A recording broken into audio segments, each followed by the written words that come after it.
Bueno, seguimos junto a ustedes acá acompañándoles en el Mangú de la Mañana. Gracias por regresar a esta casa que tiene diversos temas, ¿no?, para abordar la realidad que se suscita a cada momento y que se desarrolla minuto a minuto. Tal es el caso del Medio Oriente, este conflicto bélico entre Israel y Palestina.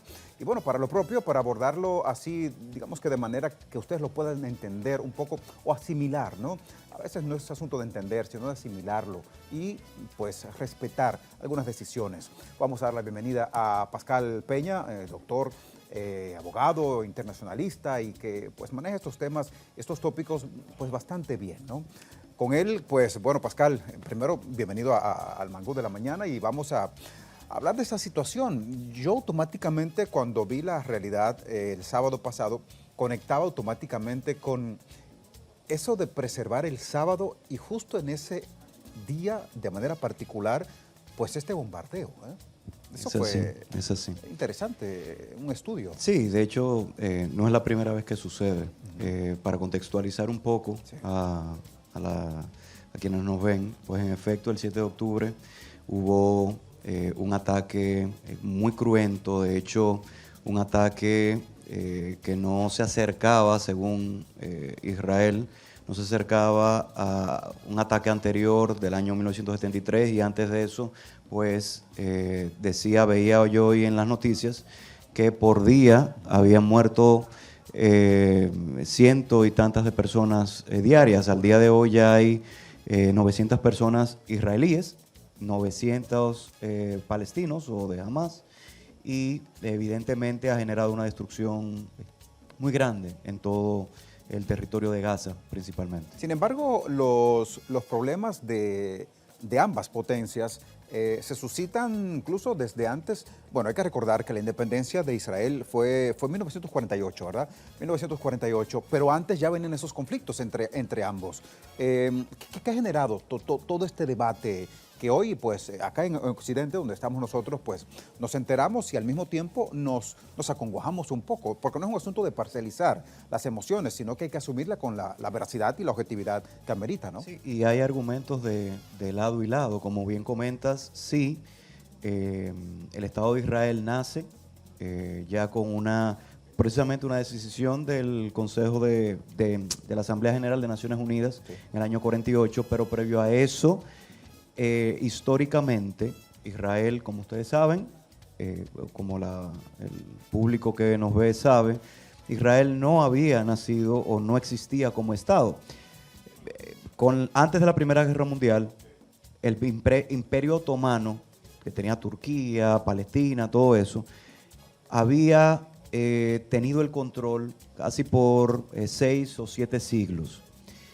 Sin embargo, resultado de la conclusión del armisticio y de la conclusión de la Primera Guerra Mundial, pues hubo una especie de separación de esos territorios. En 1948, el gobierno británico, que tenía una administración del territorio, decide separar a Palestina y lo que en ese momento se denominaba un Estado judío. ¿Y por qué Estado judío? Recuerden que la Primera Guerra Mundial termina, pero luego, pocos años después, 1938, inicia la Segunda Guerra Mundial, en donde se dio el Holocausto, donde Hitler asesinó vilmente, claro, ya la segunda genocidio. Va por Alemania. Entonces, ahí voy. Sí. Entonces, esa situación generó un gran movimiento, desplazamiento de personas, de refugiados, y eso hizo que el territorio que tenía Palestina en ese momento se fuera achicando. ¿Por qué? Porque habían más judíos que se estaban trasladando a ese territorio.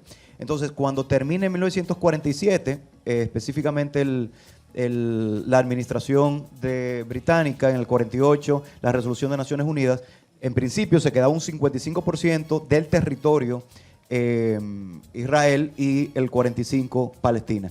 Pero después de eso los árabes no estuvieron de acuerdo.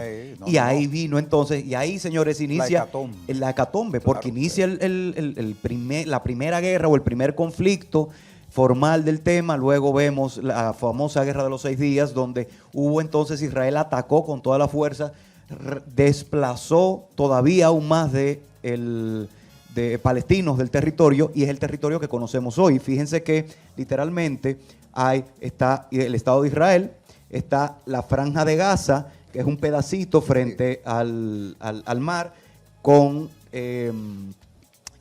frontera con Egipto. Luego está Cisjordania arriba, pero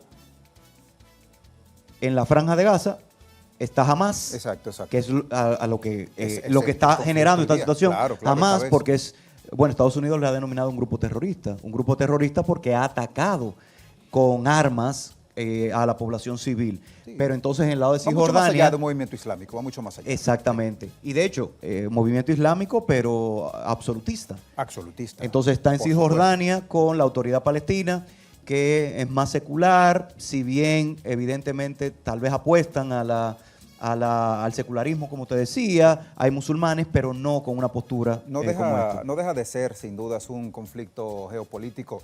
Sin embargo, vaticinar lo que sería un desenlace de este movimiento bélico que ha pues retumbado en ambas naciones, en ambas potencias, es sumamente difícil, pero ¿cómo podríamos de repente, para que la gente lo pueda entender, vaticinar algo, una proyección a gran escala? Mira, algo, y eso es de hecho una de las preguntas que se ha ido formulando en estos días, porque a mí me luce que Franja de Gaza, que es el que tiene controlado, como decía,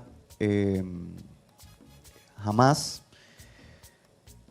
yo no... Y que es la manzana de la discordia. Sí, no va a desaparecer, pero yo creo que... Algunos apuestan a que sí, No, y de hecho la destrucción masiva que se está dando va a generar justamente esa situación. Sí, pero además, y ya para concluir, me parece que en temas de desplazamiento, en temas de naturaleza económica y, por supuesto, en cuanto a temas de seguridad, nosotros vamos a ver que incluso desde Naciones Unidas va a haber un posible reconocimiento de esta situación y esperemos que no haya involucramiento de otros países. Se habla por ahí que Irán ha estado aupando con Hamas la situación. Ya veremos. Bueno, seguiremos abordando el tema y por supuesto seguiremos invitándote, Pascal, para continuar extendiendo esta información y que la gente pueda asimilarlo de una manera objetiva pero también inteligente, ¿no? El conflicto de Israel y Palestina apenas ha iniciado y no hay una visión de acabar. Así que gracias al abogado Pascal Peña,